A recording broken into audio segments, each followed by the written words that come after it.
اب قرآن مجید کا نزول کیسے ہوتا تھا؟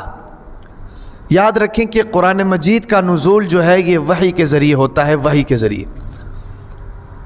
وحی کسے کہتے ہیں؟ وحی اکثر و بیشتر ہم لوگ سنتے ہیں علماء کرام سے کہ قرآن مجید وحی کے ذریعے نازل کیا گیا۔ وحی کسے کہتے ہیں؟ یاد رکھیں کہ وحی کہتے ہیں کہ اللہ تعالیٰ کا پیغام کسی ذریعے سے اللہ تعالیٰ اپنے نبی تک پہنچا دیں، فرشتے کے ذریعے سے، جس طرح کہ قرآن مجید حضرت جبرائیل علیہ السلام لے کر آتے تھے۔ تو حضرت جبرائیل علیہ السلام کے ذریعے اپنا پیغام نبی تک پہنچا دیں، اس پروسیس کو وحی کہتے ہیں۔ یاد رکھیں وحی کی دو قسمیں ہیں ابتداءً وحی کی، ایک ہے جی وحی مطلوب، ایک ہے وحی غیر مطلوب۔ دونوں ہی وحی ہیں، فرق صرف اتنا ہے، ایک وحی ایسی ہے کہ جس کی تلاوت کی جاتی ہے، ایک وحی ایسی ہے جس کی تلاوت نہیں کی جاتی۔ وحی مطلوب کے الفاظ بھی اللہ تعالیٰ کی طرف سے ہیں، اس کے معنی بھی اللہ تعالیٰ کی طرف سے ہے، جیسے کہ قرآن مجید۔ اس قرآن مجید کے تمام الفاظ اللہ تعالیٰ کی طرف سے ہیں، اس کے معنی بھی اللہ تعالیٰ کی طرف سے ہے۔ سمجھ آ رہی کہ نہیں؟ البتہ وحی غیر مطلوب جو ہوتا ہے نا جی، اس کے معانی جو ہیں وہ اللہ تعالیٰ کی طرف سے ہوتے ہیں، الفاظ حضور نبی کریم صلی اللہ علیہ وسلم کے ہوتے ہیں، جیسے کہ احادیث مبارکہ۔ آپ حدیث مبارکہ کو دیکھ لیں، حضور نبی کریم صلی اللہ علیہ وسلم کے فرامین موجود ہیں، وہ سارے الفاظ جو ہیں حضور نبی اکرم صلی اللہ علیہ وسلم کے ہیں، لیکن ان کے معانی، ان کی منشا جو ہے وہ اللہ تبارک و تعالی کی طرف سے ہوتی ہے۔ تو یہ دو قسمیں ابتداءً سمجھ لیں وحی کی۔ اب دوسرا سوال یہ ہے کہ وحی کی نازل ہونے کی صورتیں کیا تھی؟ قرآن مجید کس طرح نازل ہوتا تھا؟ وحی کس طرح آتی تھی؟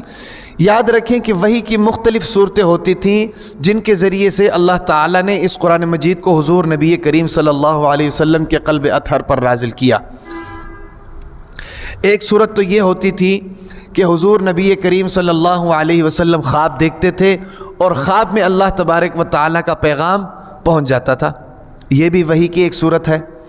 وحی کی ایک صورت یہ ہے کہ حضور نبی کریم صلی اللہ علیہ وسلم کے پاس حضرت جبرائیل علیہ السلام تشریف لاتے تھے۔ کبھی تو ایسے لاتے تھے کسی صحابی کی شکل میں، مثلا حضرت دحیہ قلبی رضی اللہ تعالی عنہ، یہ ایک مشہور صحابی ہیں، ان کی شکل میں حضرت جبرائیل علیہ السلام تشریف لاتے اور قرآن مجید حضور نبی اکرم صلی اللہ علیہ وسلم کو دے دیتے، کوئی بھی آیت۔ اور کبھی کبھی ایسا بھی ہوتا تھا کہ حضور حضرت جبرائیل علیہ السلام اپنی اصلی شکل میں تشریف لاتے تھے، اور یہ 3 مرتبہ ہوا ہے حضور نبی کریم صلی اللہ علیہ وسلم کے زمانے میں، 3 مرتبہ۔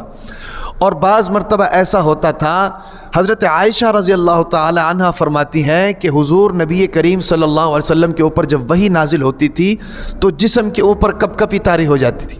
ظاہر بات ہے قرآن کا ایک بوجھ ہے بھئی، یہ قرآن دیکھنے میں ہمیں چھوٹی سی کتاب لگتی ہے ظاہراً، لیکن اس کا بوجھ اتنا ہے۔ اللہ تعالیٰ نے فرمایا کہ لو انزلنا هذا القرآن على جبل لرأيته خاشعا متصدعا من خشیۃ اللہ، کہ اگر ہم اس قرآن مجید کو پہاڑوں کے اوپر نازل کر دیتے تو وہ اس کا بوجھ برداشت نہیں کر سکتے تھے،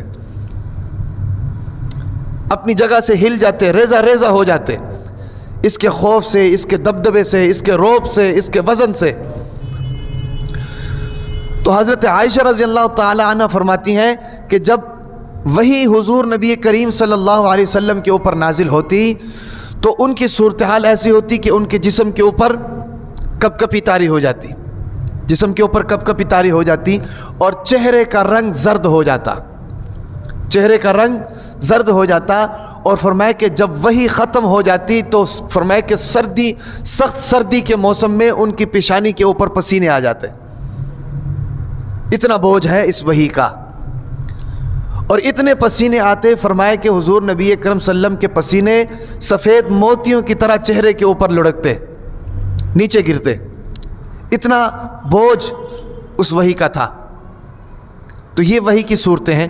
ایک صورت وحی کی یہ بھی ہوتی تھی کہ حضور نبی کریم صلی اللہ علیہ وسلم فرماتے ہیں کہ جب وحی نازل ہوتی ہے تو مجھے گھنٹیوں کی آواز آتی ہے، گھنٹیوں کی، یہ جو گھنٹی ہوتی ہے نا جی، گھنٹی کی آواز مسلسل آتی ہے، مسلسل، اور جو اللہ تبارک و تعالی نے پیغام نازل کرنا ہوتا وہ میرے دل کے اندر آ جاتا۔ اور وہی کی ایک اور صورت بھی ہے، حضرت عمر رضی اللہ تعالی عنہ فرماتے ہیں کہ جب حضور نبی کریم صلی اللہ علیہ وسلم کے اوپر وحی نازل ہوتی تو حضور نبی کریم صلی اللہ علیہ وسلم کے چہرے کے ارد گرد بنبناہٹ کی آواز آتی تھی، بنبناہٹ کی آواز، یہ بھی وحی کی ایک صورت تھی۔ بہرحال یہ بہت ہی سخت سچویشن ہوتی تھی جب وحی نازل ہوتی تھی، اور حضرت عائشہ رضی اللہ تعالی عنہا فرماتی ہیں کہ وحی کا بوجھ اتنا سخت ہوتا تھا کہ حضور نبی کریم صلی اللہ علیہ وسلم اونٹنی کے اوپر بیٹھے ہوتے، اور جب وحی کا سلسلہ شروع ہوتا تو اس کا بوجھ اتنا ہوتا کہ اونٹنی اپنی جگہ پر بیٹھ جاتی اس کے بوجھ کی وجہ سے۔ تو یہ ہیں وحی کی مختلف صورتیں۔